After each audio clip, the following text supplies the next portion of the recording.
Pemirsa, dua prajurit TNI yang tergabung dalam pasukan perdamaian PBB di Lebanon, UNIFIL, kembali dilaporkan gugur di tengah konflik Israel dan Lebanon. Sementara itu, dua prajurit lainnya terluka.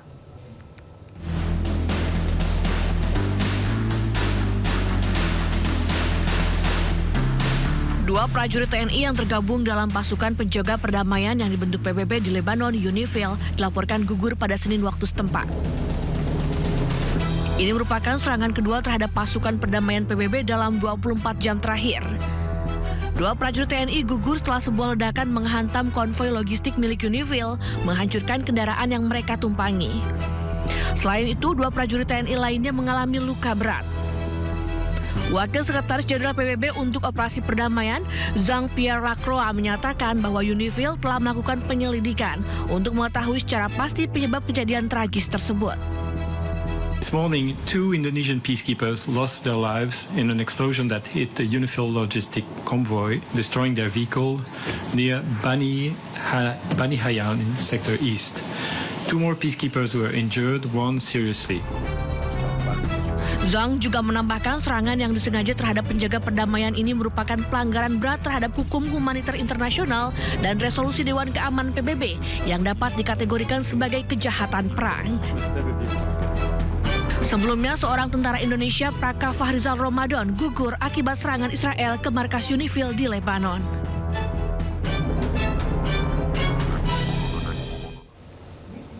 Sebelumnya, seorang tentara Indonesia, Praka Fahrizal Ramadan, gugur akibat serangan Israel ke markas UNIFIL di Lebanon. Serangan Israel tersebut terjadi pada Minggu 29 Maret kemarin.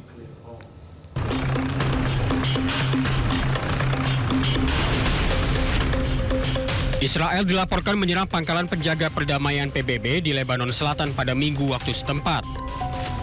Kantor berita setempat melaporkan bahwa pasukan Indonesia diserang di pangkalan di Atshid Al-Qusir di distrik Marjayun. Terdapat korban jiwa dan helikopter telah membawa korban ke rumah sakit terdekat. Naas, saat dikonfirmasi, salah satu tentara perdamaian dari Indonesia meninggal dunia dan satu tentara lainnya dalam kondisi kritis. Kini korban luka dirawat di Rumah Sakit St. George Beirut.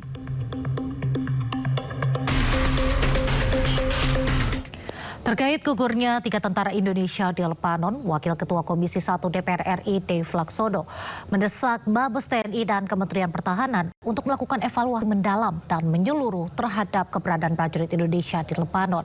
Ia juga meminta ketegasan dari PBB dan pemerintah Indonesia mengingat konflik yang masih terus berkecamuk.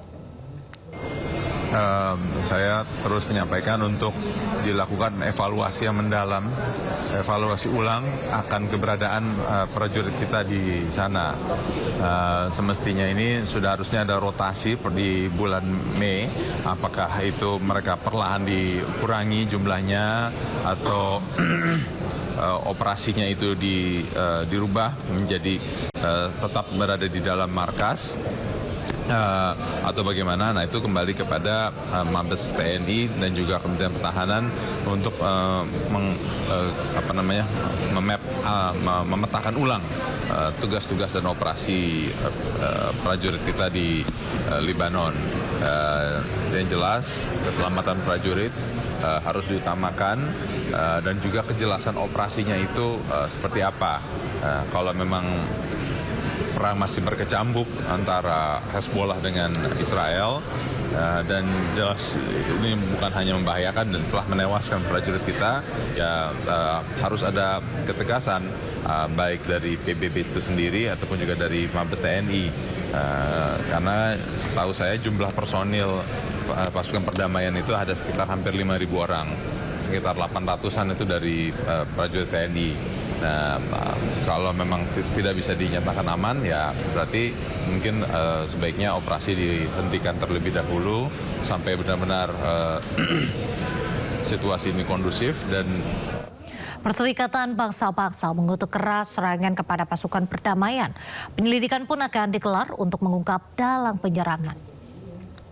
This morning, two Indonesian peacekeepers lost their lives in an explosion that hit the UNIFIL logistic convoy, destroying their vehicle near Bani Hayan in Sector East. Two more peacekeepers were injured, one seriously. The origin of the explosion has not been determined. Yesterday, a peacekeeper of the Indonesian contingent was killed in an explosion inside the UNIFIL base in Et Taib, also in Sector East. Another peacekeeper was critically wounded and was evacuated to a hospital in Beirut. I express my deepest condolences to the families of the fallen peacekeepers and the government of Indonesia, and I wish a full recovery to those injured. We strongly condemn these unacceptable incidents, and peacekeepers must never be a target. UNIFIL is investigating these incidents to determine the circumstances of these tragic developments. Menteri Luar Negeri Sugiono menyampaikan bela sungkawa atas gugurnya seorang prajurit TNI yang bertugas di Lebanon. Pemerintah Indonesia mengecam keras serangan yang dilakukan Israel di Lebanon.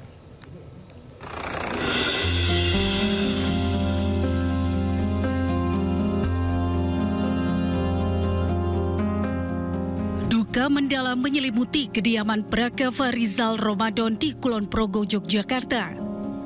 Almarhum meninggalkan seorang istri dan 1 orang anak. Ucapan duka juga disampaikan sejumlah pihak, termaksud dari Gaza Update Indonesia. Dalam unggahan Gaza Update, nampak momen saat terakhir Prakava Rizal bersama keluarga kecilnya. Sementara Menteri Luar Negeri Sugiono mewakili pemerintah Republik Indonesia mengucapkan bela sungkawa yang sedalam-dalamnya dan mengecam keras serangan-serangan yang dilakukan oleh Israel di wilayah Lebanon Selatan. Dan saya menyampaikan ungkapan duka dan bela sungkawa yang sedalam-dalamnya atas gugurnya seorang prajurit kita atas nama Prakava Rizal Ramadan yang bertugas sebagai kontingen UNIFIL di Lebanon. Beliau gugur, kemudian ada juga 3 rekannya yang luka, 1 luka berat, saat ini masih koma. Kemudian meminta investigasi penuh dari UNIFIL untuk bisa menemukan sumber dari insiden ini, dan sekali lagi meminta kepada semua pihak untuk melakukan deeskalasi. Almarhum Prakava Rizal Ramadan memulai pengabdiannya sebagai anggota TNI pada tahun 2016 dengan tugas pertama di Aceh. Dalam 1 tahun terakhir, ia mendapatkan kepercayaan untuk bertugas sebagai pasukan penjaga perdamaian PBB di Lebanon. Tim Liputan iNews melaporkan. Duka mendalam menyelimuti kediaman Prakava Rizal Ramadan di Kulon Progo, Yogyakarta. Keluarga dan kerabat sedih setelah kabar gugurnya Prakava Rizal sudah terkonfirmasi.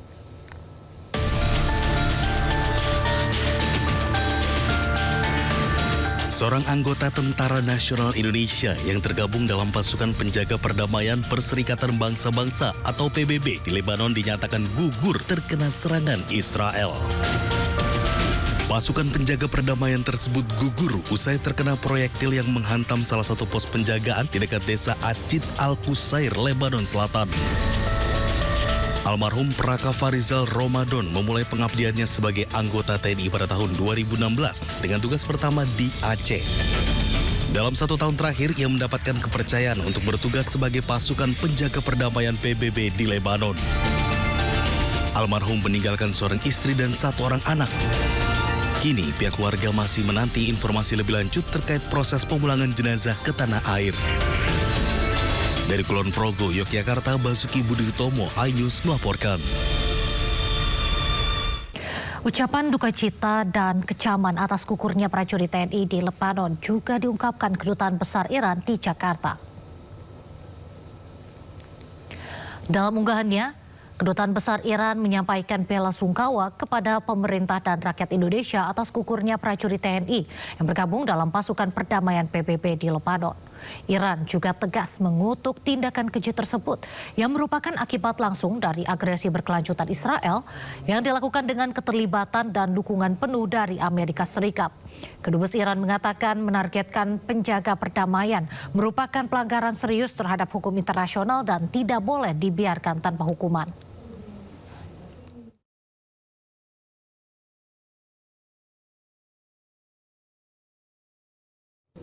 Kedutaan Besar Iran mempublikasikan foto dua perwira tinggi Angkatan Laut Amerika Serikat yang dituduh sebagai dalang peluncuran rudal ke sekolah dasar di Minab, Iran. Tragedi ini menewaskan lebih dari 168 anak perempuan.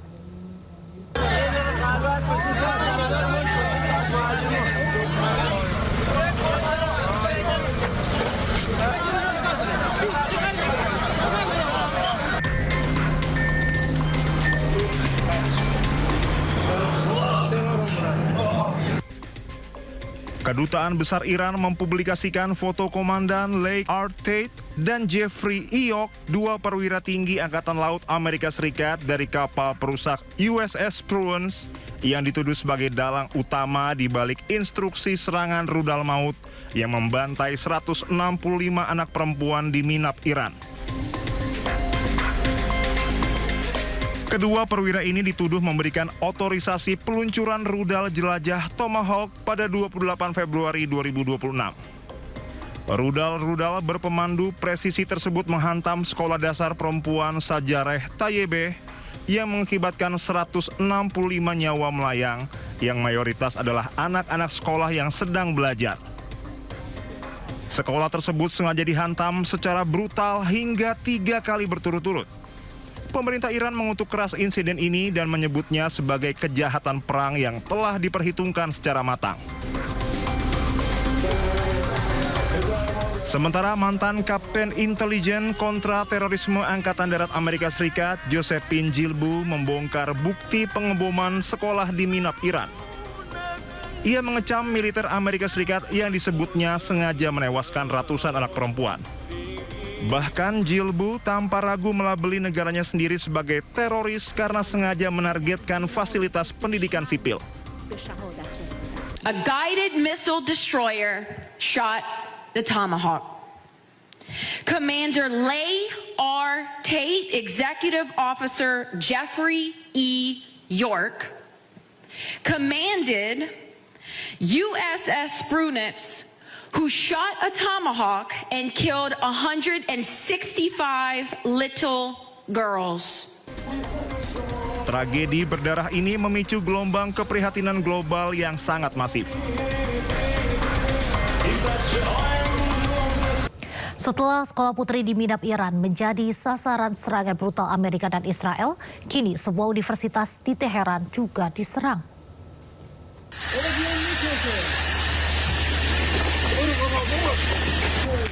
Universitas Sains dan Teknologi Teheran, Iran hancur diserang Amerika dan Israel pada Sabtu malam. Kobaran api masih terlihat di lokasi dengan bangunan di dekat Fakultas Sains Dasar hancur. Kampus ini merupakan salah satu kampus terbaik Iran. Berdasarkan hukum humanitarian internasional, kampus tidak boleh menjadi target serangan.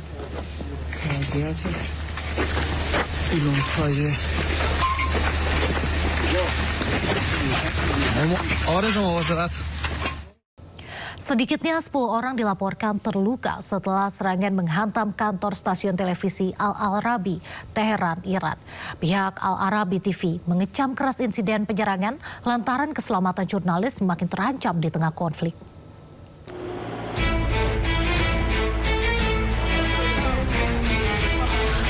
Serangan terjadi saat aktivitas siaran berlangsung sehingga menimbulkan kepanikan di dalam gedung. Pasca ledakan, petugas menggunakan alat berat eskavator membersihkan puing-puing di dasar bangunan yang rusak. Korban terdiri dari perempuan dan anak-anak yang berada di sekitar lokasi insiden terjadi. Pihak Al-Arabi TV mengecam keras insiden penyerangan lantaran keselamatan jurnalis semakin terancam di tengah konflik. Koresponden Al-Arabi TV menyebut serangan terhadap jurnalis merupakan pelanggaran hukum internasional. يعني استهداف الصحفيين بالتأكيد مناقض لكل القوانين الدولية. حتى في أجواء الحرب يجب مراعاة عمل الطواقم الصحفية، ولكن كما شاهدنا دائما في غزة، في لبنان، وفي مناطق مختلفة في الشرق الأوسط وفي العالم لا تسلم الطواقم الصحفية للأسف. يجب أن يكون هناك التزام بحماية الصحفيين، يقومون بواجبهم، يقومون بنقل الصورة. هذا المبنى خلفي مبنى التلفزيون العربي في طهران، مبنى إداري، ليس بقربه أي مبنى أو أي شخص حتى يسكن، عسكري أو شرطي أو قوات تعبئة أو أي شيء. هذا المكان سكني بالكامل. Sementara militer Israel mengakui telah melakukan serangan tambahan di Teheran namun tidak memberikan rincian terkait insiden tersebut. Pemirsa, sebuah bangunan tempat tinggal hancur sebagian akibat serangan udara Zionis Israel di daerah Al-Riha, pinggiran selatan Beirut, Lebanon.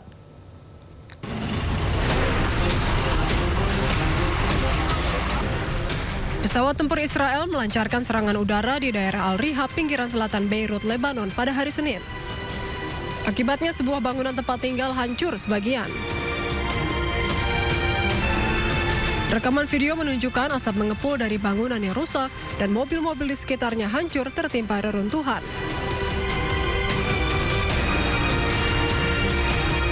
Sebelumnya, juru bicara IDF Avichai Adrae mendesak warga di pinggiran selatan untuk mengungsi karena serangan terus berlanjut terhadap infrastruktur militer Hizbullah. Serangan rudal Zionis Israel menyasar sebuah bengkel mobil di Teheran, Iran. Akibatnya 1 orang syahid, 27 orang terluka dan ratusan mobil hancur.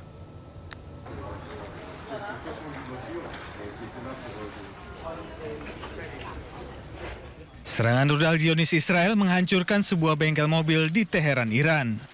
Serangan ini mengakibatkan 1 orang syahid dan 27 orang lainnya terluka. Agresi ini merupakan operasi gabungan antara penjajah Israel dan Amerika Serikat. Saat kejadian, ada 170 orang yang bekerja di bengkel spesialis Mercedes dan Nissan ini. Aras Ali Muhammad, manajer bengkel, menjelaskan ada 200 mobil yang rusak dalam serangan penjajah Israel. تقریبا 70 تا خودرو اینجا الان آسیب دیده، 160 تا 170 تا خودرومون هم تو اداره تحویلمون آسیب که آماده تحویل به صاحبینشون بودن.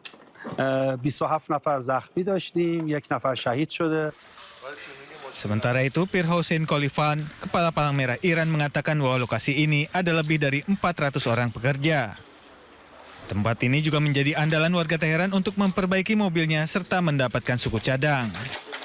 Ia pun menyebut Iran akan menyambut baik bantuan dari negara manapun. ما درخواست کمکی نکردیم، خودشون اعلام کردن که ما میخوایم کمک بکنیم. هر کس از هر جای دنیا بخواد کمک بکنه ما دست رد به سینه‌اش نمیزنیم و قبول میکنیم. الان روسیه کمک کرده، تاجیکستان کمک کرده، چین داره کمک میکنه، عراق مرتب داره کمک میکنه، ارمنستان کمک کرده، ازبکستان و یه قسمتی هم آذربایجان. هند هم وعده کمک داده و داره کالاهاشو میفرسته. Saat ini ada lebih dari 93.000 lokasi sipil yang hancur sejak awal agresi militer Amerika Serikat dan Israel ke Iran. Selain itu, 71.000 tempat tinggal dan lebih dari 20.000 kawasan komersial telah hancur.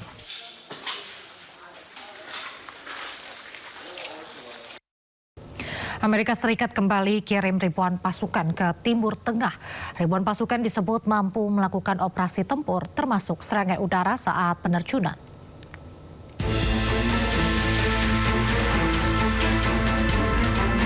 Amerika Serikat mengirimkan tambahan sebanyak 3.000 hingga 4.000 pasukan tambahan dari Divisi Lintas Udara ke-82 ke kawasan Timur Tengah. Pasukan elit ini bermarkas di Fort Bragg, North Carolina, dikenal mampu melakukan operasi tempur termasuk serangan udara melalui penerjunan. Namun di tengah rencana serangan darat, Presiden Amerika Serikat Donald Trump mengklaim Iran memberikan upeti dan meminta Amerika Serikat untuk menghentikan serangan. We are negotiating with them directly and indirectly. We have emissaries, but we also are dealing directly. And as you know, they've agreed to send 8 boats 2 days ago, and then they added another 2, so it was 10 boats. And now today they gave us as a tribute, I don't know, I can't define it exactly, but they gave us, I think out of a sign of respect, 20 boats of oil, big boats of oil. Sebelumnya Amerika Serikat telah mengirim ribuan marinir dan personil angkatan laut melalui kapal serbu amfibi USS Boxer beserta kelompok tempurnya. Pasukan Amerika Serikat di Timur Tengah diperkirakan telah mencapai 50.000 personel. Iran menyerang kilang minyak terbesar di Uni Emirat Arab. Serangan ini menyebabkan kilang tersebut mengalami kebakaran hebat. Sebuah rekaman video menunjukkan kilang minyak terbesar di Uni Emirat Arab meledak dan terbakar. Asap hitam tebal terlihat membumbung tinggi ke langit. Serangan ini terjadi di tengah konflik di Timur Tengah. Belum ada laporan resmi terkait jumlah korban jiwa maupun kerugian akibat serangan tersebut.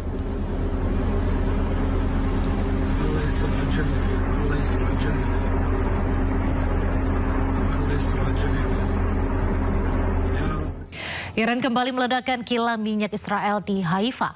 Kilang minyak ini mengolah 60% kebutuhan minyak untuk warga Israel.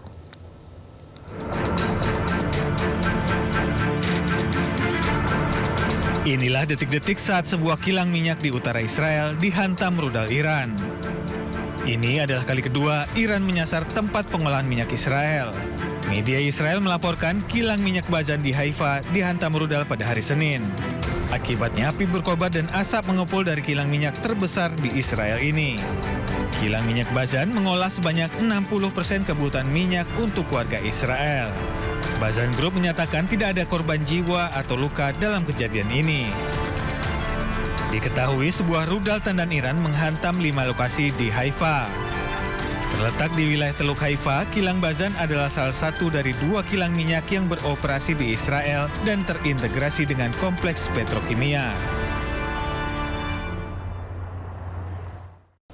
Kilang minyak Bazan merupakan jantung energi Israel.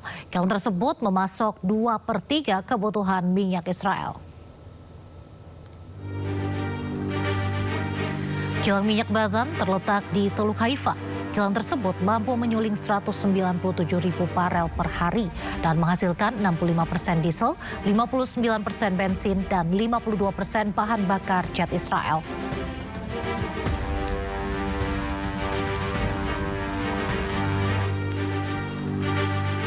Akibat diserang Iran, kilang Bazan kerap menyebabkan kebakaran. Terbakarnya kilang Bazan ini memicu krisis energi di Israel.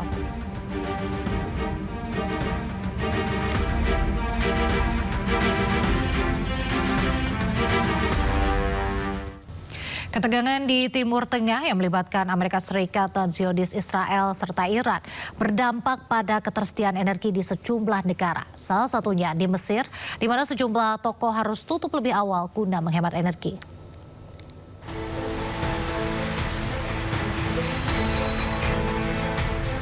Kenaikan harga bahan bakar global yang diakibatkan konflik Amerika Serikat, Zionis Israel, dan Iran berdampak di Kairo, Mesir. Lampu jalan dimatikan, toko-toko tampak tutup di beberapa bagian kota. Berdasarkan rencana tersebut, toko, bioskop, dan gedung harus tutup pukul 21 malam dengan jam operasional diperpanjang hingga pukul 22 pada hari Kamis, Jumat, dan hari libur nasional. Langkah-langkah ini akan berlaku untuk periode awal 1 bulan. Kebijakan tersebut juga mencakup pereduban papan reklame dan penerangan jalan, serta pengurangan 30% alokasi bahan bakar untuk kendaraan pemerintah. Perdana Menteri Mustafa Madbouli mengatakan tagihan energi bulanan Mesir naik menjadi 2,5 miliar dolar Amerika Serikat pada bulan Maret, naik dari 1,2 miliar dolar Amerika Serikat pada bulan Januari.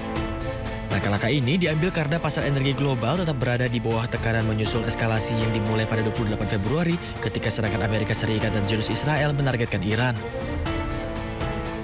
Ketegangan di Timur Tengah juga berdampak pada ketersediaan BBM di Bangladesh.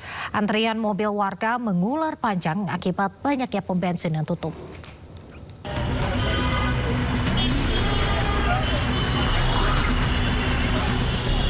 Bangladesh dilanda krisis bahan bakar setelah berakhirnya liburan Idul Fitri yang dipicu oleh gangguan pasokan terkait perang di Timur Tengah.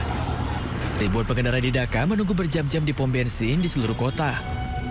Mereka menunggu lama untuk mendapatkan bahan bakar karena banyaknya pom bensin yang tutup dan pasokan yang tersedia dijatah. Warga setempat mengatakan kekurangan ini berdampak langsung pada jam kerja dan rutinitas harian mereka. লোকদের যেমন আমি এখন অফিসের টাইম নষ্ট করে তেল নিচ্ছি, যেমন আমার এখন অফিসিয়ালি লাঞ্চ ব্রেক, বাট আমি লাঞ্চ ব্রেকটা নিতে পারতেছি না। আমার এখন তেলের জন্য লাইনে দাঁড়ানো লাগতেছে, আমার সময় নষ্ট হচ্ছে, আমার শ্রম নষ্ট হচ্ছে, ইভেন আমার অফিসের সময় নষ্ট হচ্ছে। সব দিক দিয়ে আমার ভোগান্তি হচ্ছে। এখন আসলে এটা যদি আমাদের অ্যাকচুয়াল ক্রাইসিস হতো তাহলে আমি এটা রিল্যাক্সে মেনে নিতাম। Meskipun pemerintah meyakinkan bahwa stok bahan bakar mencukupi, para pengendara mengatakan mereka tidak dapat memperoleh bahan bakar bahkan setelah menunggu lama. Di tengah ketidakpastian, pihak lain menyoroti praktik penjatahan dan spekulasi seputar kemungkinan kenaikan harga. Dampak ekonomi yang lebih luas juga dikhawatirkan jika kekurangan terus berlanjut. Asosiasi pemilik pom bensin Bangladesh memperingatkan bahwa beberapa pom bensin mungkin terpaksa tutup dan mendesak pihak berwenang untuk meningkatkan keamanan di tengah laporan penyitaan bahan bakar dan kerusuhan di pom bensin.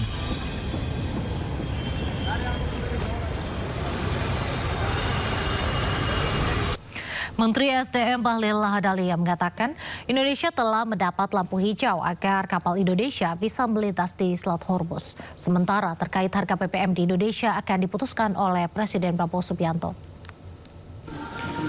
Doakan, kami terus melakukan komunikasi, kami dengan Kemenlu melakukan koordinasi intens, saya dengan Kemenlu juga tadi malam kita bahas, insya Allah sudah ada lampu hijau. Tetapi kan kita tahu dalam kondisi geopolitik begini harus kita betul-betul melakukan secara terus-menerus. Doain ya, insya Allah bisa cepat selesai. Stabil, Pak. Harga sekarang sudah mencapai $115. Di dalam negeri masih stabil. Insya Allah atas arahan Bapak Presiden untuk BBM subsidi sampai dengan sekarang saya pikir Bapak Presiden punya hati lah untuk memperhatikan rakyat kecil. Percayalah. Nanti tunggu tanggal mainnya, Bapak Presiden akan memutuskan seperti apa untuk kebaikan rakyat, bangsa dan negara. Bapak Presiden kita ini kan tiap hari memikirkan tentang bagaimana pembangunan negara, tapi juga bagaimana memperhatikan kebutuhan dan kondisi masyarakat kita di bawah. Gini, di Peraturan Menteri SDM tahun 2022 itu telah mengatur dua formulasi tentang harga BBM. Satu harga BBM industri dan satu non-industri. Kalau yang industri tanpa diumumkan pun dia terus terjadi berdasarkan harga pasar. Jadi mau diumumkan atau tidak diumumkan dia akan mengikuti harga pasar. Itu yang industri. Apa itu definisi yang industri? Adalah bensin RON 95, 98. Itu kan orang-orang yang mampu lah seperti mohon maaf. Contoh Pak Rosan, Pak Seskap masa pakai minyak subsidi, ya kan? Dan selama mereka mau jalan banyak, selama ada uang untuk bayar, monggo. Tugas negara menyiapkan. Yang membayar mereka, itu tidak ada tanggungan negara sama sekali. Yang kita fokus itu adalah menyangkut dengan subsidi. Nah tadi saya katakan bahwa subsidi tunggu tanggal mainnya. Insya Allah saya yakinkan bahwa Bapak Presiden dalam membuat kebijakan selalu mempertimbangkan dan memprioritaskan tentang kondisi masyarakat. Insya Allah baik. Nanti tunggu tanggal mainnya ya. Beberapa hari terakhir ramai beredar rumor di media sosial. Harga Pertamax disebut naik menjadi Rp17.850 per 1 April besok.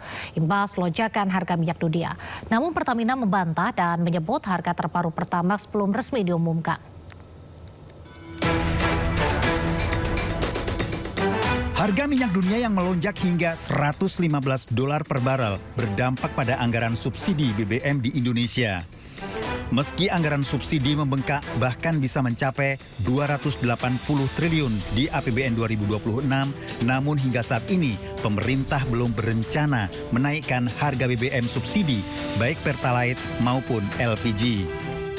Kita belum menaikkan harga. Doakan kami dari pemerintah khususnya untuk subsidi sampai dengan semalam arahan Bapak Presiden untuk mencari akal bagaimana agar kita jangan memberatkan rakyat. Jadi untuk subsidi. Jadi saya dengan Menteri Keuangan sekarang terus-menerus untuk mencari solusi yang terbaik sekalipun krisis, tapi tetap rakyat kita perhatikan tentang keadaannya. Berbeda dengan harga Pertalite subsidi, harga BBM Pertamax ramai disebut akan naik dalam waktu dekat. Di media sosial, Pertamax disebut naik hingga 17.850 per 1 April besok. Naik sekitar 5.550 dari saat ini 12.300. Kenaikan tajam juga terjadi pada harga Pertamina Green 95, Pertamina Turbo, Pertamina Dex, dan Dex Lite. Namun rumor itu dibantah Pertamina. VP Corporate Communication Pertamina Muhammad Baron menegaskan hingga kini belum ada pengumuman resmi mengenai harga BBM non-subsidi per 1 April 2026. Tim Liputan iNews melaporkan. Antrian kendaraan terjadi di SPBU menyusul rencana kenaikan harga bahan bakar minyak non-subsidi besok. Tak hanya pengguna kendaraan pribadi, sikap keberatan juga diungkapkan para pengemudi ojek online. Antrian kendaraan roda 2 dan roda 4 terjadi di SPBU di Jalan Cikini Raya, Menteng, Jakarta Pusat. Bahkan antrian mengular hingga ke bahu jalan sepanjang lebih dari 500 meter. Antrian diduga karena warga panik atas rencana kenaikan BBM imbas kian memanasnya situasi di Selat Hormuz akibat konflik Amerika Serikat, Israel, dan Iran. Sejumlah pengguna kendaraan pribadi merasa keberatan jika harga BBM benar-benar naik dan akan mengisi penuh tangki kendaraan untuk antisipasi. Rencana kenaikan harga BBM juga dikeluhkan para pengemudi ojek online. Mereka mengaku keberatan mengingat kenaikan BBM tidak diikuti dengan naiknya tarif ojol per kilometer dari pihak aplikator yang tentunya akan membuat penghasilan mereka kian berkurang.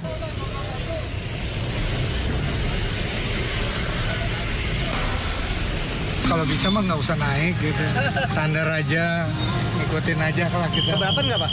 Ya keberatan, biar gimana juga kan. Bisa sih tarif ojol naik juga, karena kalau bensin naik, tarif ojol nggak naik ya drivernya hancur. Oh kalau pendapatannya, tetap keberatan sih. Kalau untuk penumpang gimana Pak kalau misalkan adanya kenaikan gini Pak? Kalau penumpang mah dia nggak ngaruh, yang ngaruh itu drivernya. Sementara itu pemerintah memastikan belum ada kenaikan harga BBM baik subsidi maupun non-subsidi per 1 April besok. Mensesnek Prasetyo Hadi mengatakan keputusan tersebut diambil berdasarkan arahan Presiden Prabowo untuk mendepankan kepentingan rakyat. Dan berikut pernyataan Mensesnek. Setelah kami melakukan koordinasi dalam hal ini pemerintah dan Kementerian ESDM bersama dengan Pertamina dan atas petunjuk dari Bapak Presiden. Bapak Presiden selalu mengedepankan kepentingan rakyat dan kepentingan masyarakat di dalam mengambil sebuah keputusan. Oleh karena itulah Pertamina menyatakan bahwa Pertamina belum akan melakukan penyesuaian harga baik untuk BBM subsidi maupun BBM non-subsidi. Kami berharap dengan pernyataan ini masyarakat dapat mendapatkan informasi yang lebih jelas, yang lebih akurat, dan kami berharap masyarakat tidak perlu panik, tidak perlu resah, karena ketersediaan BBM kami jamin, kita jamin, dan harga tidak terjadi penyesuaian.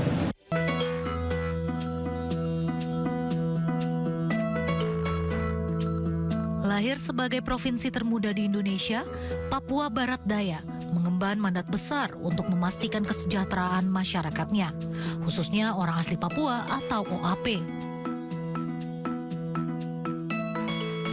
Melalui Undang-Undang Otonomi Khusus Nomor 2 Tahun 2021, pemerintah pusat memberikan ruang partisipasi yang luas bagi rakyat dalam pembangunan dengan prinsip pelestarian lingkungan serta bermanfaat langsung bagi masyarakat lokal. Dalam cetak birunya, pembangunan di Tanah Surga ini diarahkan pada 3 pilar utama, yakni Papua Cerdas, Papua Sehat, dan Papua Produktif. Daya, Elisa Misi besar ini kini dihadapkan pada tantangan baru, yakni bagaimana menyelaraskan dengan program Astacita Presiden, seperti makan bergizi gratis, sekolah rakyat hingga koperasi merah putih.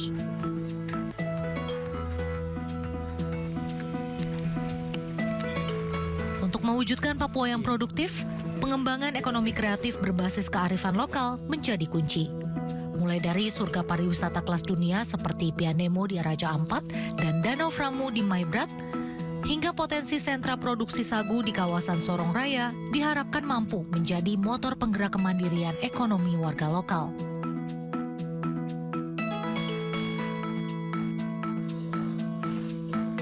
Kini tugas berat berada di puncak para pemangku kebijakan.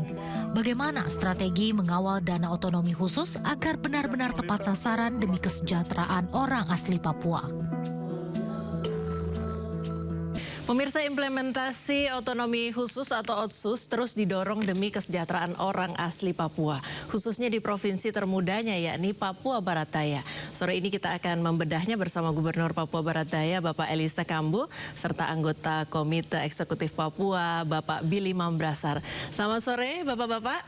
Selamat sore. Ya, saya mungkin memanggil Kak Billy karena lebih dekat dan lebih muda begitu ya. Kemudian ke Bapak saya panggil Bapak. Baik, saya ke Bapak Gubernur terlebih dahulu. Bapak, ini kita akan membicarakan mengenai otonomi daerah. Nah, otonomi daerah khusus ini kalau di Papua Barat Daya sejauh ini bagaimana Pak? Ya, makasih informasinya. Jadi saya mungkin sampaikan bahwa pasca revisi Undang-Undang Otonomi Khusus, yang saya lakukan di Papua Barat Daya itu saya ingin pastikan bahwa afirmasi dan proteksi dan pemberdayaan orang asli Papua itu harus menjadi prioritas utama. Itu saya lakukan dengan melakukan, harus dimulai dari perencanaan dan yang benar berbasis data orang asli Papua. Dan itu waktu saya masuk bulan Juli itu bulan April kita sudah mulai dengan pendataan orang asli Papua. Nah, data ini sangat dibutuhkan sehingga kita akan melihat pendataan ini juga mendata berapa banyak orang asli Papua. Yang kedua, dia sebarannya ada di mana, komunitasnya apa. Nah, ini menjadi dasar dalam perencanaan kita untuk di samping itu juga mengetahui keinginannya, kebutuhan yang ada pada masyarakat hari ini itu apa. Itu yang menjadi rujukan kita dalam perencanaan program kita selama nanti saya 4 tahun lagi ke depan ini. Baik, sejauh ini temuannya apa Pak dari pengumpulan data tersebut? Memang kalau sejak pertama waktu pelaksanaan otonomi khusus sampai dan perbedaan kali ini, kita baru kita mulai merujuk pada pendataan benar orang asli Papua.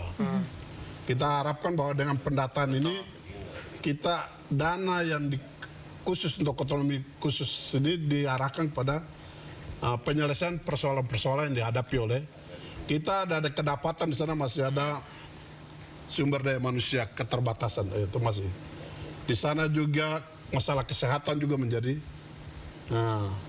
karena Papua ini kan tersebar, bahwa penduduknya sedikit tapi dia ada di penyebarannya itu jangkauannya juga cukup ada terisolasi lah. Nah, infrastruktur juga, terus ekonomi. Nah, ini juga menjadi itulah keadaan real yang kita hadapi di sana, sehingga dengan data yang akurat tentang orang Papua, perencanaan yang tepat, kita harapkan bahwa pelaksanaan juga tepat, dan ini akan dilakukan apabila itu kita lakukan dengan pengawasan yang ketat. Mulai dari tahap perencanaan, pelaksanaan, pelaporan, sampai dengan evaluasi hasil yang kita harapkan. Itu juga menjadi atensi kita untuk supaya benar-benar OTSUS ini bisa dapat menyelesaikan persoalan di Papua. Kebetulan kami mendapatkan alokasi otsus yang lebih besar dari dana yang lain. Ya, respon dari masyarakat sendiri bagaimana, Bapak? Kalau masyarakat hari ini banyak yang mengaku bahwa keberadaan otsus itu sangat membantu. Ada 1-2 memang itu hal yang lumrah. Karena melalui otsus ini kita biayai pendidikan anak-anaknya, kita beri rujukan untuk masyarakat yang sakit, kita menyediakan fasilitas kesehatan,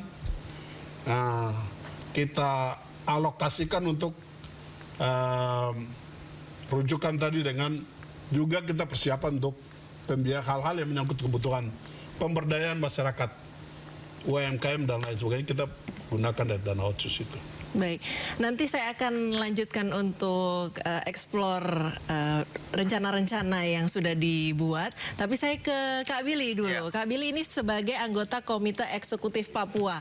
Nah, anggota Komite Eksekutif Papua itu apa dan bagaimana perannya dalam otonomi khusus ini? Ya, kalau sebelum ke situ saya ulas singkat sedikit tentang otonomi khusus dari perkembangan Undang-Undang pertama nomor 21 tahun 2001 sampai kepada yang kedua keluar tahun nomor 2 tahun 2021. Sudah banyak sekali inovasi yang dikeluarkan oleh teman-teman di pemerintah pusat, khususnya di leading sektornya adalah Dirjen Otda Kemendagri, di bawah Pak Mendagri tentunya berkolaborasi dengan Bappenas, karena Mendagri ini yang membawahi semua kepala daerah kan. Mereka melakukan banyak sekali learning loops yang mana implementasi sebelumnya dipelajari dampaknya seperti apa, kemudian buat perubahan dan itu terus dilakukan. Dan kalau kita bicara perubahan, kita bisa lihat, saya ambil spesifik untuk Papua Barat Daya. Papua Barat Daya ini mereka perlu melakukan selebrasi karena di tahun 2025 ini itu mereka masuk ke dalam kategori indeks pembangunan manusia tinggi. Angkanya sudah mencapai angka 70,55, itu secara indeks itu sudah masuk indeks pembangunan manusia tinggi. Dari skala? Dari skala sampai 100 ya, dan nasional itu angkanya 75, mereka 70. Lebih gitu. tinggi berarti? Tidak, masih di bawah, cuman naik, loopnya tuh naik, dan angka 70 itu sudah masuk kategori IPM tinggi. 70 ke 75 75 itu nasional sebenarnya, ya? Iya, mendekati nasional, dan 70 ini udah masuk kategori tinggi. Jadi ada banyak sekali intervensi di Papua Barat Daya yang sudah berhasil mereka lakukan. Walaupun banyak ekonom yang kemudian mengkritik apa dampak dari otonomi khusus, karena toh kemiskinan juga masih 17,95%. Tapi jangan lupa tadi Pak Gubernur mengangkat sebuah poin yang sangat penting secara saintifik. Kalau kita bicara saintifik, kita pengen mengukur sebuah keberhasilan intervensi, maka kita harus memiliki dataset yang tepat. Dataset yang tepat yang ditekankan oleh Pak Gubernur tadi adalah orang asli Papua. Karena otsus diperuntukkan buat orang asli Papua. Jadi kalau ada yang bilang bahwa kemiskinan 17,95% itu karena otsus gagal, saya bisa mendebat bahwa harus melihat variabel lain. Mungkin ada migrasi yang tinggi, sangat tinggi di provinsi Bapak ini, sangat tinggi. Kenapa? Ada gula, ada semut. Banyak kesempatan di tempat Bapak Gubernur ini. Raja Ampat tahun lalu itu data yang dikeluarkan oleh Komisi 7 mengatakan potensi pendapatan dari pariwisatanya itu 150 miliar per tahun. Dibandingkan dengan sumbangsi dari DBH Migas 185 miliar. Yang satu keluarin migas jualan, yang satu pariwisata. Hampir 30.000 wisatawan datang ke Raja Ampat, itu menyumbang sampai 150 miliar. Makin banyak uang, makin banyak yang datang. Akibatnya apa? Akibatnya populasi migrasi itu membelurkan data keberhasilan intervensi otsus terhadap OAP.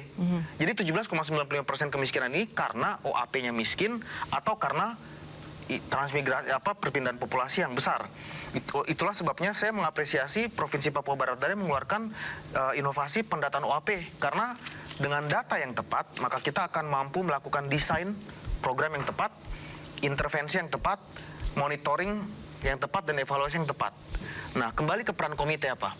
Peran komite ini adalah merupakan inovasi terbaru yang dilakukan oleh Presiden Prabowo langsung untuk memastikan kami itu bekerja bersama beliau. dan Pak Gubernur yang lain. Jadi kami harus turun lapangan, kami harus bantu beliau, kami cek, karena namanya kan komite eksekutif. Ini bukan komite perencana, tidak usah lagi ada yang direncanakan, karena semua rencana sudah bagus. Ada RAP3, Rencana Aksi Percepatan Pembangunan Papua, yang didesain oleh Bappenas, di atasnya ada RIP3. Rencana dan blueprint sudah bagus dibuat Kemendagri dan Bappenas, tidak perlu ada lagi perencanaan-perencanaan lain. Apa yang harus dilakukan oleh komite eksekutif yang saya sering lakukan? Turun-turun terus ke lapangan, bantu gubernur, bantu bupati. Kalau memang harus ada yang kita intervensi dengan cara mengkonek mereka kepada misalnya kementerian terkait, ya kita buka jalan buat mereka.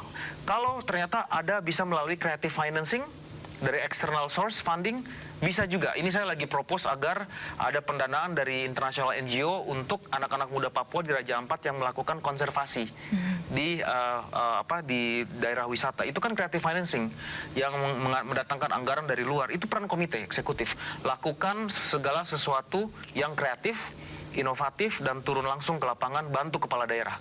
Kita tidak melakukan substitusi peran kepala daerah, tapi kita membantu kepala daerah mengerjakan pekerjaannya dengan baik. Gitu. Boleh diceritakan sedikit, tadi sempat disinggung tentang konservasi. Menarik ini karena Papua Barat Daya ini terkenal dengan Raja Ampatnya, begitu. Kalau di Raja Ampat ada konservasi, apa yang menjadi fokus konservasi di sana? Untuk program spesifik bisa tanya ke Pak Gubernur ya, mungkin, tapi saya bisa menjelaskan apa yang saya tahu dari luar, tapi mungkin dari Pak Gubernur juga nanti bisa memberikan pandangannya. Tapi kalau saya sebagai ekonom, saya percaya Provinsi Papua Barat dan Provinsi Papua Barat Daya merupakan dua provinsi yang mendeklarasikan sebagai provinsi konservasi, ya. Dan banyak juga ekonom yang mungkin berpikir konservasi itu akan berbanding terbalik dengan pendapatan asli daerah atau peningkatan PAD. Sebenarnya tidak. Karena dua provinsi ini memunculkan alternate income economic modeling yang namanya green economics, yang mana ketika wisatawan datang berkunjung, lalu peran pemuda OAP menjaga alamnya biar tetap indah, karena memancing semakin banyak lagi wisatawan yang datang karena melihat kemurnian dari lautnya. Terus kita bicara Kabupaten Tambrau. Kabupaten Tambrau juga itu kan tutupan hutannya besar, dan mereka banyak sekali memperkenalkan wisata hijau yang berbasis hutan dan konservasi. Itu juga menarik sekali. Banyak sekali wisatawan asing, itu menjadi sumber income yang berkelanjutan, seperti itu. Baik, kalau dari Pak Gubernur sedikit, boleh Pak, tentang konservasi boleh diceritakan, dan bagaimana memastikan bahwa konservasi ini berjalan dengan lancar dengan kerjasama dengan komite? Baik, jadi memang benar. Jadi kita kan tahu Raja Ampat itu kan sudah mendunia. Betul. Ini kan wajib hukumnya kita harus jaga bersama-sama, sehingga ini akan terus berkelanjutan. Tidak hanya hari ini, tapi itu untuk anak cucu kita. Maka di pemerintah kan banyak aturan yang sudah mengatur tentang konservasi. Keterlibatan masyarakat sana juga didorong. Macam kita untuk pesisir pantai di provinsi kita bentuk UPT yang namanya Badan Layanan Umum, daerah khusus untuk konservasi kawasan Raja Ampat. Dan yang kita ingin kedepankan sini adalah persiapan masyarakat lokal itu. Dan banyak hal yang kita lakukan, pendampingan, pembinaan, mengarahkan mereka supaya mereka tetap menjaga hutan mereka tetap lestari, laut mereka tetap, karang mereka, sehingga daerah kawasan itu tidak boleh ternodai dengan orang yang mencari jalan pintas, mau menangkap ikan tapi dengan cara bom dan lain sebagainya. Ini yang tidak boleh. Dan itu dibentuk di kampung-kampung, itu ada satgasnya. Satgasnya untuk menjaga lingkungannya. Nah, ini kita biaya melalui operasional dari BLUT itu sendiri. Kita dorong untuk perkuatan masyarakat di kampung, pemuda-pemuda direkrut untuk menjaga.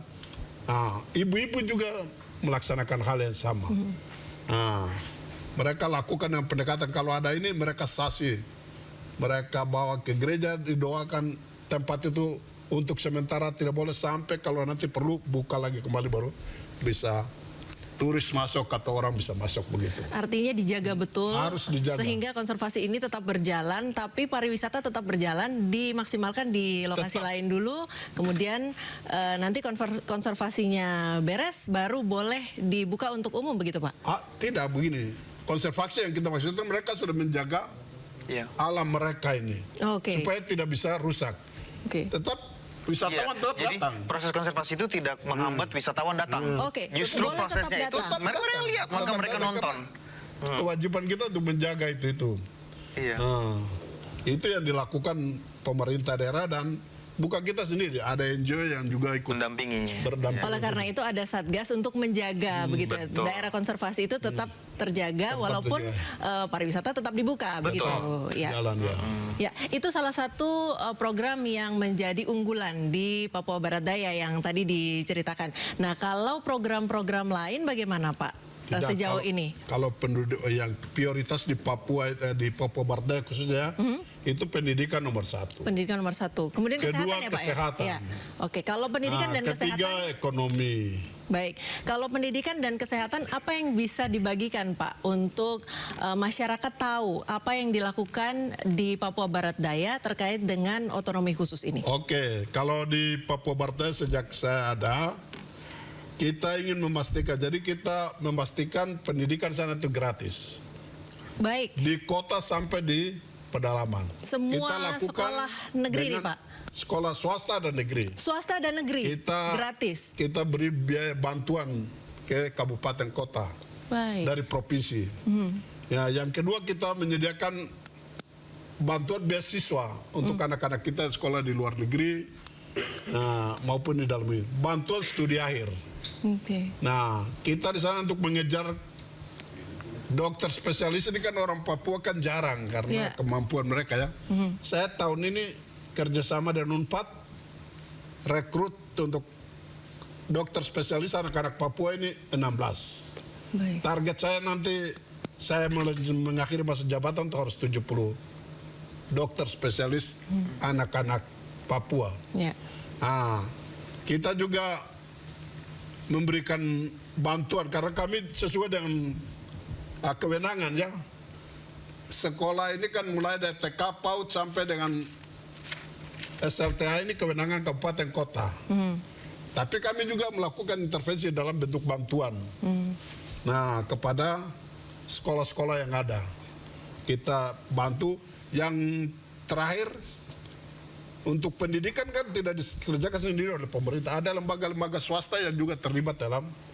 Kita juga memberikan bantuan di pendidikan tinggi, perguruan tinggi yang ada di sana. Terus di YAPIS, di YPPK, di YPK, sejumlah lembaga swasta yang peduli juga untuk pendidikan. Di kesehatan kami lakukan dengan ya pertama kita menyediakan mendorong 1000 hari pertama kehidupan HPK, 1000 hari pertama. Nah, yang kedua ini kita dananya kita langsung serahkan dari provinsi kita serahkan ke puskesmas untuk menjalankan itu untuk semua. Yang berikut kita juga pengadaan fasilitas kesehatan, membantu rumah sakit yang sudah ada kita bantu rumah sakit Celebi Solo di Kota Sorong, John Pitwanane di Kabupaten Sorong, rumah sakit Sorong Selatan, Tamrau, Raja Ampat kita karena provinsi belum punya rumah sakit. Kita berkewajiban untuk membantu yang ada, yang sekarang ada begitu ya Pak? Yang ada. Yang berikut ya penyediaan obat dan fasilitas yang lain. Kita ingin masyarakat Papua harus mendapatkan layanan. Yang paling hebat lagi adalah kami kan banyak kerujukan keluar. Untuk hari ini. Dan untuk orang Papua kita sediakan biaya untuk rujukan. Untuk ke Makassar, ke Jakarta, ke Surabaya kalau berobat. Baik, kita akan bicarakan hal-hal hebat lainnya yang sedang dilakukan oleh Papua Barat Daya, tapi setelah jeda berikut. Kembali ke dialog tentang otonomi khusus bersama Gubernur Papua Elisa Kambu dan juga anggota Komite Eksekutif Papua Billy Mambrasar. Saya ke Bapak Gubernur terlebih dahulu. Bapak, tadi sempat disinggung tentang program otonomi khusus di Papua Barat Daya yang mengenai kesehatan. Apa hal yang paling besar yang sedang direncanakan di Papua Barat Daya terkait dengan kesehatan? Ya, memang kesehatan menjadi masalah utama yang harus kita pecahkan. Selama ini memang sudah ada rumah sakit, tapi kendala saya adalah saya tidak bisa melakukan intervensi terhadap rumah sakit yang ada. Karena rumah sakit yang ada ini adalah milik pemerintah kabupaten dan kota. Itu sebabnya dalam desain kita ke depan dan sudah kita bicarakan dengan Pak Menteri Kesehatan, sudah hampir dipastikan bahwa kita akan membangun rumah sakit rujukan provinsi Papua Barat Daya di Kota Sorong. Ini kita lakukan supaya mengurangi rujukan yang selama ini terus keluar dari rumah sakit yang ada menuju ke luar Papua. Nah, itu yang kita lakukan. Ini yang besar yang akan kita coba lakukan bersama-sama ke depan. Baik, hal lain tadi waktu jeda kita sempat berbincang-bincang tentang pendidikan, Pak. Tadi sempat disinggung tentang pendidikan dokter spesialis, ada beberapa pulau yang sedang berjalan. Ada juga pendidikan lain untuk penerbang. Boleh diceritakan sedikit, Pak? Ya, betul. Jadi memang kita di tahun anggaran 2025 kemarin, kita alokasikan dana kurang lebih 5,3 miliar untuk anak-anak Papua yang di sekolah penerbang. Ada yang pindah dari pesawat kecil ke Boeing. Jadi mereka perlu sertifikasi. Yaitu ada 2 orang, ada yang untuk penerbangan dan 1 orang yang untuk penyelesaian studi awalnya. Nah, itu yang kita sudah lakukan. Dan ini nanti secara bertahap kita juga akan tetap lakukan, disesuaikan dengan kemampuan fiskal kita. Baik, saya ke Kak Billy. Kak Billy, tentang Komite Eksekutif Papua ini bagaimana memastikan program-program prioritas Presiden? Tadi sempat dibahas bahwa Komite Eksekutif Papua ini perpanjangan tangan begitu dari Presiden, dari pusat untuk bekerja sama dengan daerah untuk melaksanaan otonomi khusus ini. Nah, bagaimana peran dari otonomi khusus ini terkait dengan program-program prioritas Presiden? Ya, jadi kalau kita bicara anggaran yang turun ke Papua itu, terkadang orang mungkin berpikir hanya ada anggaran otsus. Padahal sebenarnya ada anggaran otsus, ada anggaran APBD, ada DBH Migas, dan ada juga dana tambahan infrastruktur DTI. Artinya banyak ya? Plus lagi pas era Presiden Prabowo diturunkan lagi program-program Presiden seperti makan bergizi gratis, sekolah rakyat, koperasi desa merah putih, desa nelayan merah putih, itu juga nilainya triliunan programnya. Nah, khusus untuk otonomi khusus itu 1,25% dari DAU itu terdiri dari 2, yaitu block grant sebanyak 1% dan specific grant sebanyak 1,25%. Specific grant itu langsung dikunci 30% untuk pendidikan, iya, 20% untuk kesehatan, dan sisanya untuk pemberdayaan ekonomi dan infrastruktur. Nah, yang disampaikan oleh Pak Gubernur tadi terkait inovasi di kesehatan dengan beliau mengirimkan 70 dokter spesialis OAP. Bukan 70. Berencananya ya, rencana. Sekarang kita baru start dengan 16. Tapi kita harus membantu. Komite harus membantu agar cita-cita Pak Gubernur ini tercapai. Itu sudah dilakukan oleh komite bersama dengan Dirjen Otonomi Daerah Kemendagri.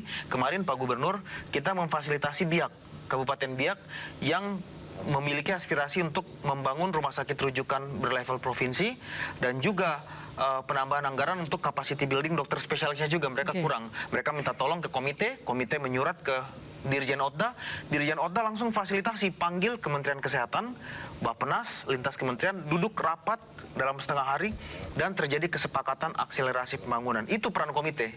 Peran komite adalah melakukan akselerasi dan tentu pasti dibantu oleh teman-teman Kemendagri. Nah, kalau memang nanti ternyata secara anggaran terbatas, maka peran komite adalah mencari lagi cara-cara kreatif untuk membantu kepala daerah dan cita-citanya. Nah, kalau nanti Pak Gubernur Papua Barat Daya misalnya ingin mengirimkan sampai ke 70 tapi anggaran terbatas, peran komite mungkin berpikir apakah ada international NGO apakah ada program WHO internasional yang bisa memastikan menyokong program ya dari pusat, apakah bisa melalui beasiswa LPDP. Ya Pak Gubernur kasih data nama, komite panggil LPDP dan kita sokong rapatnya agar bisa ada akselerasi. Itu peran komite sebenarnya. Baik, bicara soal hal-hal kreatif yang bisa dilakukan di Provinsi Barat Daya ini, hal kreatif apa yang bisa dilakukan terkait dengan ekonomi? Banyak sekali ya, kalau kita bicara tadi pariwisata itu Mbak ya, pariwisata itu sampai 30.000 turis visit ke sana, 24.000 something, dananya itu merupakan opportunity, kesempatan bagi anak-anak muda Sorong dan Raja Ampat untuk multiplier effect. Apa multiplier effect-nya? Contoh, pasti mereka butuh tour and travel agency. Jangan pakai tour and travel agency dari luar, anak-anak muda bisa buka tour and travel agency sendiri. Lalu ini ada adik Daniel yang dari Sorong, ini real name, ini real person. Adik Daniel ini Pak Gubernur, dia dari Sorong, dia bikin Papua Tour AI. Jadi dia pakai teknologi digital untuk memperkenalkan tour site yang ada di wilayah Papua Barat Daya melalui digital. Nah seperti ini kan harus disokong. Jadi mereka terjun langsung ke ekonomi kreatif. Belum kita bicara merchandise. Di bandara itu sudah ada coffee shop khusus untuk kopi-kopi Papua dipromosikan di bandara Sorong. Iya, 2 lantai itu Pak, 2 lantai lagi. Dan itu bule-bule minum kopi semua di situ. Dan itu anak muda yang disponsorin oleh salah satu international NGO yang memperkenalkan kopi-kopi dari Papua. Bukan hanya Papua Barat Daya, kopi dari Paniai juga masuk, kopi dari Jayawijaya juga masuk. Itu kan multiplier effect dari kunjungan 24.000 turis per tahun. Kalau teman-teman Komisi 7 kemarin menghitung itu baru dari retribusi. Potensial pendapatan 150 miliar per tahun. Belum multiplier effect daripada keterlibatan pengusaha anak-anak muda Papua, pengusaha lokal untuk terjun ke dalam sektor tersebut. Belum lagi hitung tour guide. Coba kalau tour guide-nya anak-anak Raja Ampat khusus. Belum sewa perahu, belum sewa cottage, belum UMKM makanan. Itu luar biasa. Jadi tidak ada masalah sebenarnya untuk kita mengembangkan ekonomi di Papua Barat Daya dan Papua secara keseluruhan kalau memang kita mau mengeksekusi dengan excellent execution menurut saya. Ya. Ada tantangan Pak sejauh ini Pak terkait dengan otonomi khusus yang sejauh ini berjalan? Kalau saya melihat sebenarnya tidak ada. Ini kebijakan yang benar-benar datang dari negara untuk orang Papua Barat Daya. Nah, ini sudah dilakukan 20 tahun pertama dan sekarang kita sudah masuk di tahun ke-5 untuk yang kedua ini. Semua fasilitas sudah, aksesnya sudah ada. Tinggal masyarakat Papua yang kita terus dorong mereka supaya memanfaatkan fasilitas yang disediakan oleh negara ya, melalui kebijakan-kebijakan berobat gratis, pemeriksaan kesehatan gratis, sekolah saja dibiayai oleh negara, rujukan bisa kita rujuk, ibu hamil bisa datang ke pelayanan kesehatan terdekat karena sudah disediakan makan minum di situ, dengan apalagi dengan hadirnya program strategis Bapak Presiden. Baik. MBG. Nah, ini juga sangat membantu memberikan akses pemeriksaan kesehatan.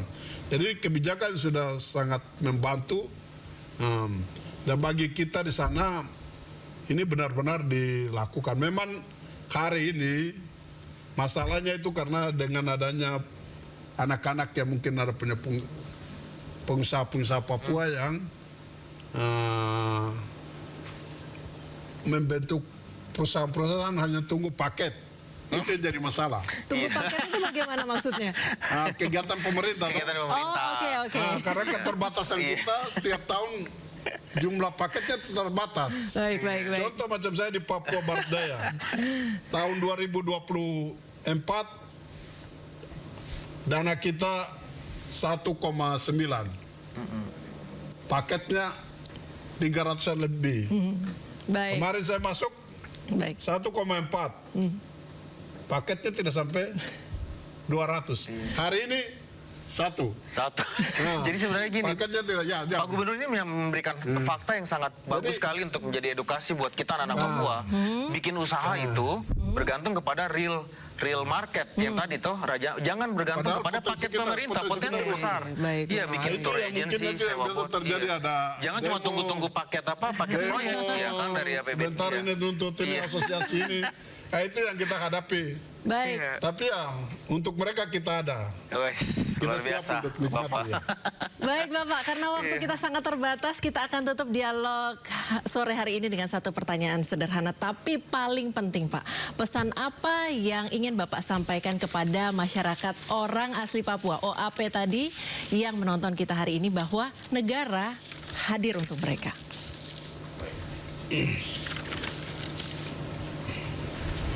Ya, kalau harapan saya ini, pertama, kita semua berharap bahwa otonomi khusus ini benar-benar menjadi instrumen percepatan kesejahteraan orang asli Papua.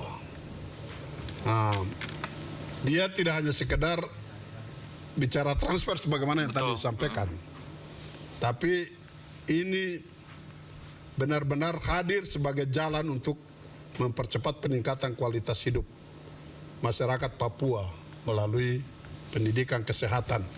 Di ekonomi, potensi sumber daya alam di Papua ini menjanjikan, pariwisata di Raja Ampat dan sumber daya. Nah, kita harapkan anak-anak muda,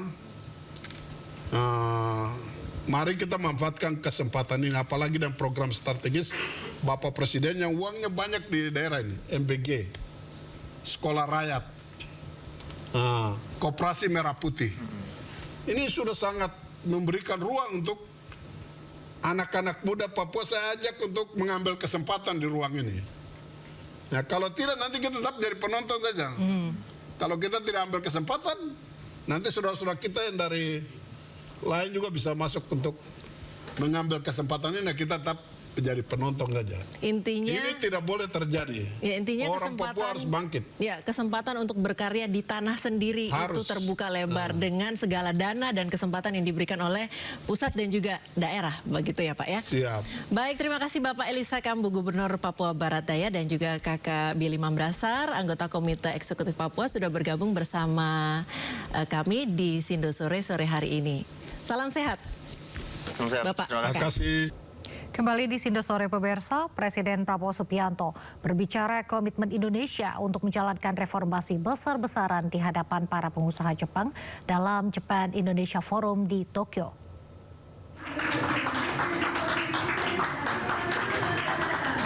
Prabowo menyampaikan Indonesia ingin mitra internasional mengetahui arah transformasi yang sedang dijalankan pemerintah Indonesia, mulai dari reformasi tata kelola hingga transformasi ekonomi. Prabowo menyebut transformasi ekonomi yang diusung adalah hilirisasi dan industrialisasi Indonesia. Prabowo menegaskan perlindungan terhadap mineral kritis sebagai aset strategis menjadi harga mati demi menjamin kesejahteraan generasi mendatang. Prabowo juga menaruh perhatian besar pada kelestarian lingkungan, mengingat posisi Indonesia sebagai paru-paru dunia. We must protect our resources. We must secure the highest economic value for our resources. We can no longer be satisfied with exporting raw materials without added value. Our critical minerals are strategic assets. Our minerals must be protected for the future generations of our people. Our forests must be protected. The forests that have been destroyed, we must carry out massive reforestation. Not only for the good of Indonesia, but also for the good of the world. Because many people say that we are the lungs of the planet. So let us protect these lungs of the planet. We want to move very fast to use electricity from solar energy. We have a plan, and we're determined to go as soon as possible. Within 3 years, we want to reach 100 gigawatts of solar energy. For us, this is more urgent because of the situation that we see. Kunjungan kerja Presiden Republik Indonesia Prabowo Subianto ke Jepang disambut hangat oleh diaspora Indonesia. Kunjungan diharapkan mampu memperkuat hubungan bilateral dan membuka peluang bagi diaspora Indonesia di Jepang.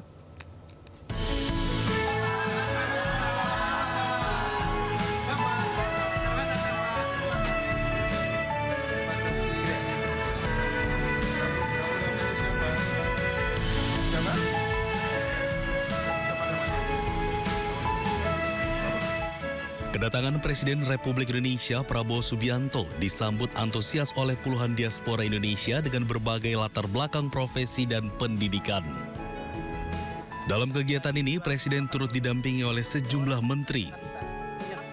Adapun agenda utama kunjungan Presiden adalah pertemuan dengan Kaisar Jepang Naruhito dan Perdana Menteri Sanae Takaichi untuk memperkokoh kemitraan strategis, investasi, serta kerjasama teknologi digital. Pemerintah akan segera mengumumkan kebijakan bekerja dari rumah atau work from home sehari dalam sepekan. Kebijakan tersebut akan diumumkan hari ini.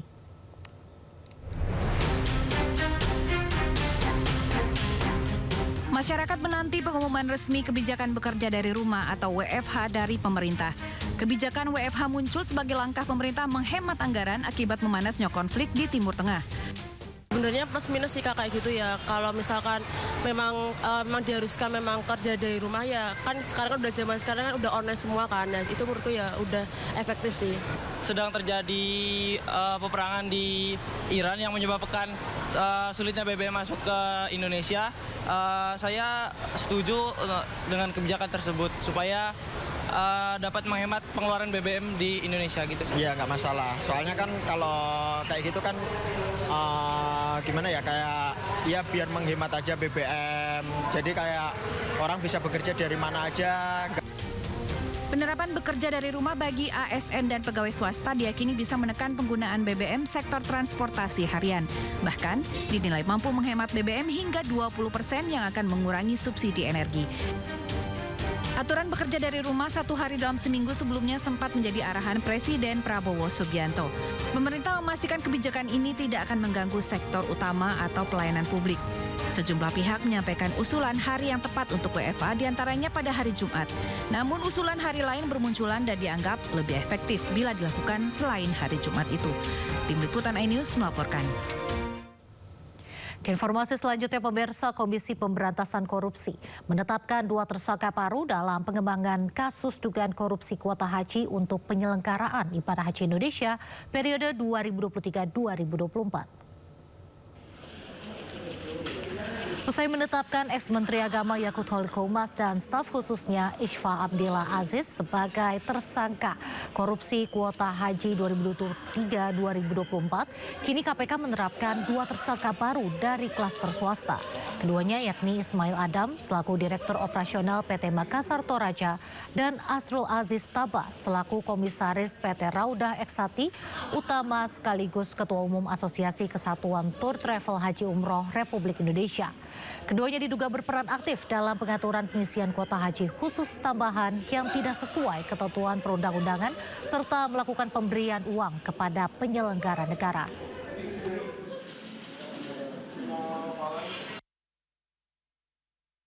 KPK kembali menetapkan 2 orang tersangka, yaitu 1 saudara ISM selaku Direktur Operasional PT Makassar Toraja Maktor dan 2 saudara ASR selaku Komisaris PT Raudah Eksati Utama sekaligus Ketua Umum Asosiasi Kesturi.